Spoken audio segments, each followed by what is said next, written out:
Hey everyone, welcome back to Corporate Decoder, the place where we dive into those confusing corporate filings so you don't have to.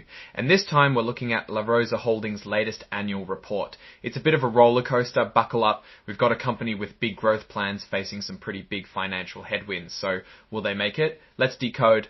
Scroll in and we'll report under Section 13 or 15D.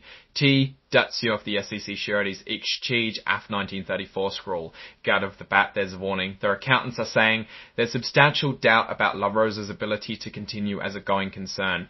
That's accounting speak for we're not sure they can stay in business. Not exactly the intro you want. One thing that might not help this situation is that they admit their revenue growth is likely to slow down. For a small company, slower growth can mean trouble finding investors. They also mention an antitrust litigation matter, which can be very costly. Adding to the worry, there could be something called impairment of goodwill. Goodwill is kind of a made-up value of the company, like the value of their brand.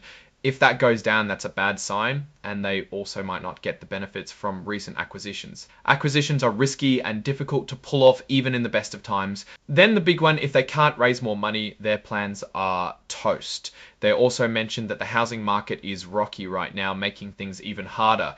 The residential real estate market is a wild ride and downturns hit them hard. High mortgage rates are scaring away buyers, and home prices aren't exactly helping. Their plan to grow depends on getting more agents. Good idea, but it's tough to find and keep good people, especially with all the competition out there. And there are even more problems. They're at risk of getting kicked off the Nasdaq stock exchange because their stock price is too low. That's like being in the minor leagues. Hard to raise money, hard to get attention. They've got an extension, but it might not be enough, and they might do a reverse split soon. A reverse split is when a company decreases the number of outstanding shares in order to increase the price per share. The power is all in one person's hands. Mr. La Rosa, the founder, controls the company, making it hard for new investors to have a say. They can also take advantage of some of corporate governance exemptions due to this. Scroll adverse comms in litigation scroll.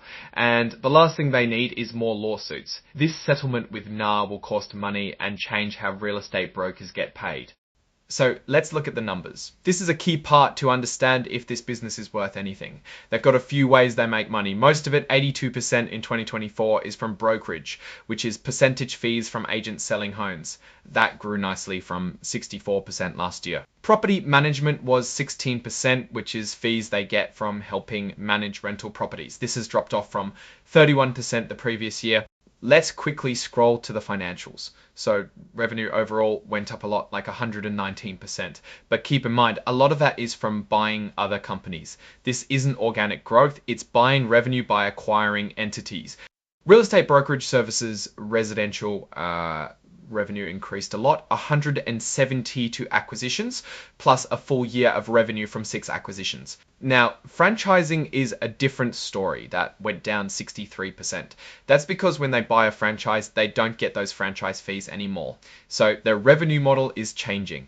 Coaching was down slightly and property management was up a bit, 15%. They also started a title settlement and insurance business, adding a new revenue stream. Overall, their gross profit, which is like revenue minus the direct cost of sales, went up 110%. That seems good, but their gross margin, which is the percentage of revenue they keep, is still tiny, only 8.6%. So they're making more money, but it's costing them a lot to do it.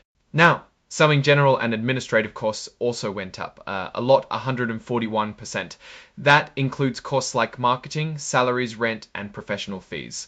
Public company costs also went up because it cost money to be public. Also impairment of goodwill. There's also the weather, climate change, and climate regulation, which will cause more disasters, which increases cost of premiums. This all leads to a big net loss, almost $14.3 million. And let's not forget they might have even broken the law by giving Theo a loan they shouldn't have. They talk about needing to raise capital and mention several recent stock and debt deals.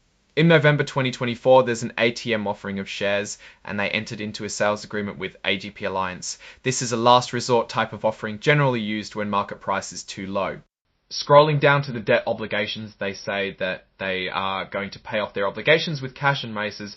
Scroll the securities or industry catalysts do not publish research scroll. They even mention their stock could decline and become worthless. And if all of this wasn't enough, there's always the risk of cybersecurity attacks. Those could disrupt everything and cost a ton of money.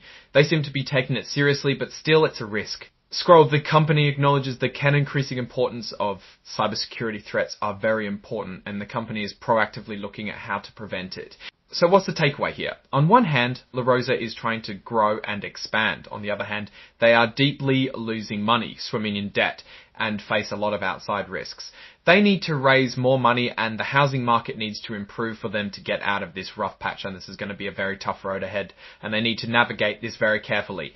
Thanks for watching. If you enjoyed this video, please make sure to subscribe, like, and comment so we can keep providing you with the best insights on corporate filings.